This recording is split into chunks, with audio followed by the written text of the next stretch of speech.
Um dia na vida de Abed Salama, de Nathan Troll, Parte 1, Capítulo 6. Com o agravamento dos conflitos da Segunda Intifada, Abed viu-se limitado a trabalhar quase exclusivamente em bairros de Jerusalém próximos à sua casa, em Dar as-Salam e no campo de Shuafat. Por ora, mesmo desprovido do documento de identidade azul, continuava empregado na Bezek. Tinha 32 anos e era pai de 4 filhas. Um dia, Ahmad, um amigo da Frente Democrática que trabalhava numa loja de conveniência na vizinhança, o parou na rua para perguntar se ele poderia consertar uma linha telefônica no apartamento do sogro. O problema era uma fonte de angústia para toda a família, explicou. Os filhos que moravam nos Estados Unidos, apreensivos com as notícias, não conseguiam entrar em contato para saber se os parentes estavam bem. Abed conhecia o sogro de Ahmad, o Mukhtar de Dar as-Salam, e uma figura muito respeitada. Conhecia também suas filhas. Quando adolescentes, elas eram vizinhas da família de Gezel e costumavam ajudá-lo a fazer suas cartas chegarem às mãos da namorada. O Mukhtar morava nos fundos da loja de conveniência, onde Abed parou para lavar as mãos antes de entrar no apartamento. No caminho até o banheiro, cruzou com Haifa, uma das filhas que, quando tinha 8 ou 9 anos, havia ajudado a passar adiante seus bilhetes. Cumprimentou-a, mas ela não respondeu. Embora a diferença de idade fosse grande demais para que se conhecessem bem, Abed não chegava a ser um estranho.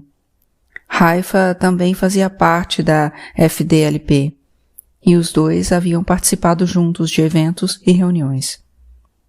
Incomodado com o trato frio da jovem, Abed saiu do banheiro e ouviu Ahmad gritar: "Haifa, diga a seu pai que Abed precisa entrar para consertar o telefone." Teve dificuldade para encontrar a origem do defeito na linha, e chegou a subir ao terraço antes de, enfim, identificar o problema. Nisso, passou diversas vezes por Haifa e observou sua interação com a família. Lembrou-se de Gezel, e não apenas pelo fato de ela ser uma Hamdam. Era perspicaz, espirituosa, independente e politicamente engajada. Tudo o que Asmahan não era. Terminado o concerto, Haifa serviu café a Abed e ao pai. Nos dias seguintes, ela não saiu dos pensamentos de Abed. Ele telefonou para Ahmad e disse que gostaria de visitá-lo em casa. "Aconteceu algo?" perguntou o amigo. Abed, então, anunciou que queria pedir a mão de Haifa como segunda esposa. Timidamente, Ahmad disse que preferia não se envolver no assunto. "Tudo bem", replicou Abed, "mas ainda desejo conversar com as irmãs de Haifa." À noite, quando Abed apareceu, Ahmad pediu licença e se retirou, alegando que precisava dormir. "Que covarde", pensou Abed. As irmãs de Haifa eram integrantes da FDLP e o conheciam bem. Sabiam todos os pormenores do noivado com Gezel e estavam cientes de sua infelicidade ao lado de Asmahan. Abed expôs em detalhes seus problemas conjugais, explicando como havia chegado àquele ponto. Durante 7 anos, alimentara a esperança de que Asmahan se tornasse alguém que não era. Agora, queria mudar de vida e se casar de novo. Estivera com Haifa na semana anterior e esperava que ela consentisse em se tornar sua esposa. Será que poderiam conversar com ela? Wafa, uma das irmãs, prometeu fazê-lo. "Espero que ela aceite", acrescentou. "Por que espero?" perguntou Abed. "Acha que ela vai recusar?" Haifa já declarou, em mais de uma ocasião, ser contra a ideia de que homens tenham segundas esposas, explicou Wafa. Ainda assim, Abed insistiu que ela falasse com Haifa. "Vocês me conhecem, conhecem minha família, conhecem minha vida", disse. "Não mereço esse destino. Quero uma chance de ser feliz. Por favor, Digam isso a ela. Arma ligou no dia seguinte e pediu a Abed que fosse até sua casa. Na sala de estar, Wafa confessou que havia preferido não revelar de saída a proposta. Em vez disso, abordara com delicadeza o tema do matrimônio. Haifa, logo entendendo o que se passava, quis saber quem era o pretendente. É um bom sujeito, disse Wafa. Conhecido, respeitado, forte, inteligente. Nossa família adora a dele. Só há um pequeno porém. O quê? Haifa perguntou impaciente. Ele é casado. Assim que eu disse isso, prosseguiu Wafa, Haifa me mandou sair de perto. Nem cheguei a mencionar seu nome. Mais tarde, tendo se acalmado, ela perguntou de quem se tratava. Quando contei, recusou. Ele não só é casado, como tem filhas. Wafa fez uma pausa. Eu falei que você a tinha visto na loja e em casa, que vinha pensando nela e queria mudar de vida.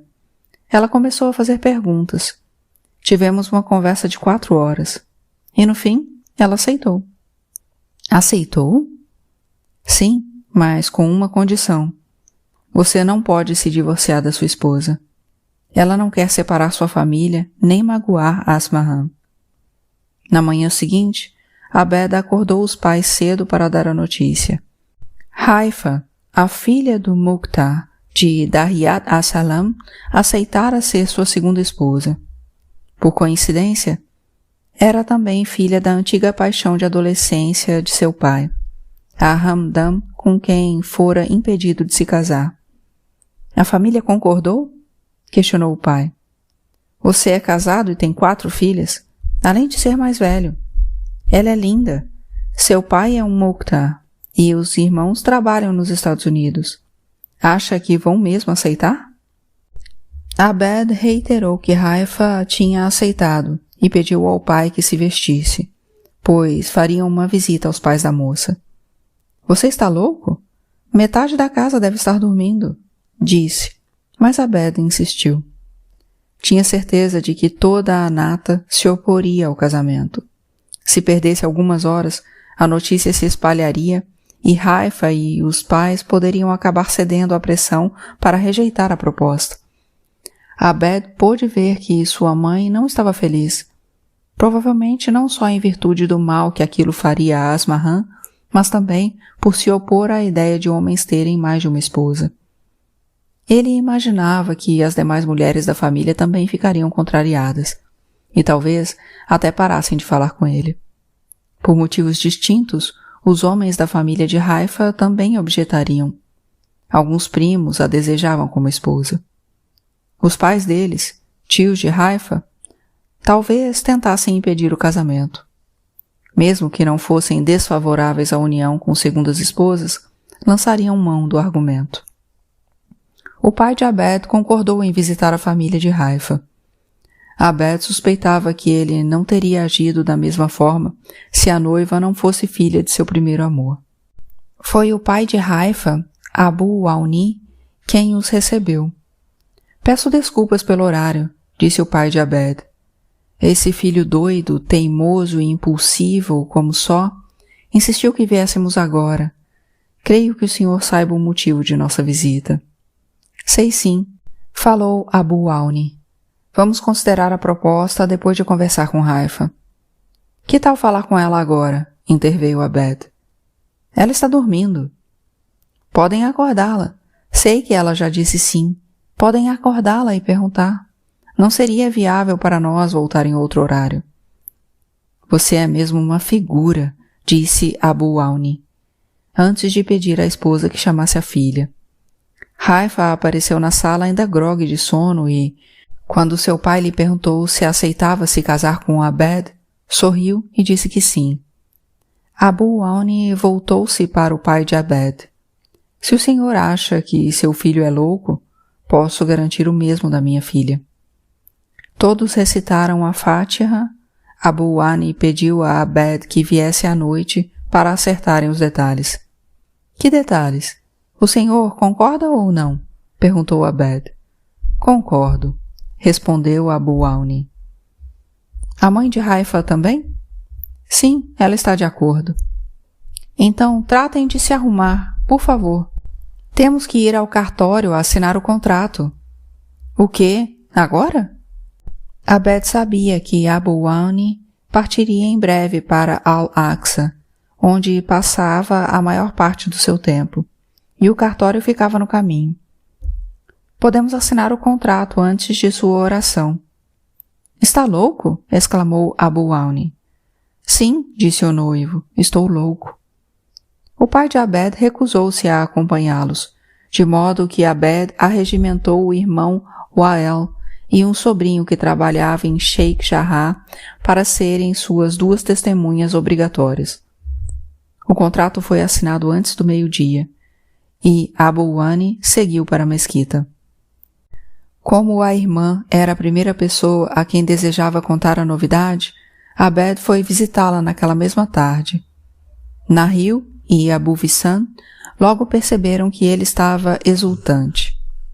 Diante do anúncio, a expressão de Abu Vissan se fechou, sem dúvida por estar pensando em Asmahan, sua sobrinha. Quem é a noiva? Quis saber. Haifa, a vizinha de vocês, disse Abed. Já assinamos o contrato. O que quer de nós, então? Perguntou Abu Vissan. Abed precisava de ajuda. Não queria estar a sós com Asmahan quando desse a notícia. Se Nahil e Abu Vissan o acompanhassem, seria menos provável que ela fizesse um escândalo. A contragosto, os dois concordaram. Para que as filhas não presenciassem a reação de Asmahan, Abed as pegou em casa e as deixou com seus pais. E só depois voltou com Nahil e Abu Vissan. Asmahan, que não esperava as visitas, ficou feliz ao ver o tio e a sua esposa. Parecia uma ocasião especial. Abed havia levado as meninas para que os 4 pudessem desfrutar de uma tarde tranquila, pensou, levantando-se para preparar o chá para os convidados. Enquanto estava na cozinha, os 3 não abriram a boca. Normalmente estariam conversando e rindo. Asmahan intuiu que havia algo errado. Quando voltou à sala com os copos de chá de hortelã e se sentou, Abed quebrou o silêncio incômodo. Fazia anos que vinha falando em se casar de novo, explicou. Tinha, por fim, conhecido a pessoa certa e acabaram de se comprometer. Mabrok, parabéns, disse friamente Asmahan. Então começou a chorar e recolheu-se ao quarto, no que foi seguida por Nahil. A irmã de Abed disse à cunhada que não aprovava a decisão do irmão e, assim como ela, havia acabado de receber a notícia. Por fim, conseguiu persuadi-la a deixar o quarto, e Asmahan saiu com Abed para buscar as filhas. Enquanto isso, Abu Vissan foi visitar o irmão, o pai de Asmahan, que dali a algumas horas bateu à porta indignado, exigindo levar a filha para casa. Abed o impediu, e a discussão esquentou até que ele expulsou o sogro com rispidez. Seu pai, que se mantivera calado durante toda a altercação, o repreendeu por esse desrespeito. Abu Vissan interveio, pedindo a Abed que deixasse Asmahan passar a noite com os pais. Já basta, disse. A situação é complicada e o pai dela está enfurecido. Deixe-a ir por 2 ou 3 dias para que possa passar um tempo com a família e digerir a notícia. Depois, continuou, prometo que a trarei de volta. Vai ficar tudo bem. Ainda que de má vontade, Abed concordou, acreditando que a esposa viria dentro de alguns dias. Em vez disso, os pais de Asmahan lhe pediram que concedesse o divórcio. E, apesar de suas súplicas, não permitiram que ele a encontrasse ou conversasse com ela pelo telefone. Abed implorou para que Asmahan voltasse para casa e para as filhas, mas os pais dela negaram seu pedido e insistiram no divórcio. Passaram-se semanas sem que os dois se falassem ou que Asmahan visse as meninas. Depois de um mês, Abed recebeu a visita de um senhor que era vizinho e amigo íntimo dos pais de Asmahan. Vamos encerrar o assunto, disse. Conceda o divórcio a Asmahan. Só peço uma coisa, falou Abed. Por favor, converse a sós com Asmarran. Se ela disser que é isso que deseja, irei ao cartório na manhã seguinte.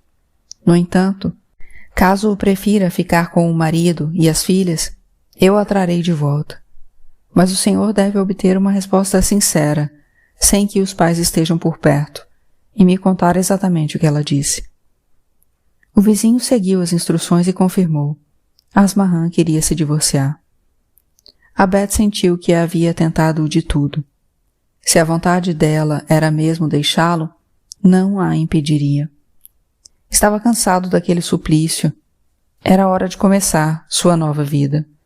Disse ao senhor que pedisse a Asmarran e sua família para encontrá-lo no cartório de Salah ad-Din no dia seguinte, o que fizeram. Aos prantos, Asmarran permaneceu sentada, enquanto seu pai vociferava contra o ex-genro. Em seguida, ele informou ao juiz que sua filha abria mão da custódia das filhas, e Asmarran assentiu com a cabeça. Encerrado o processo, Abed estava divorciado e era o responsável legal de 4 meninas.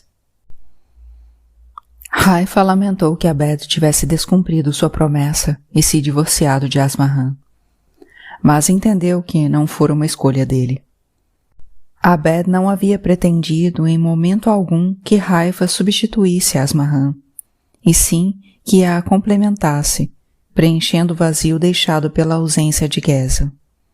Jamais imaginara que Haifa se tornaria uma mãe para suas 4 filhas, mas foi o que ocorreu. Embora Asmarran continuasse a ver as meninas, Haifa as acolheu como se fossem suas, e foi ela quem de fato as educou. Por vezes, Abed suspeitava que as 4 a amavam mais do que a ele próprio. Os pais de Haifa também adoravam as filhas de Abed. Sua mãe viu o casamento como uma obra do destino.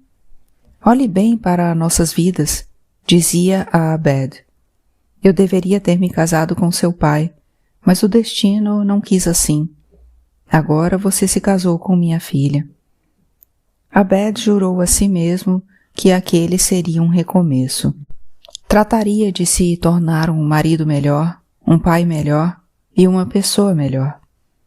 Pela primeira vez na vida, passou a orar.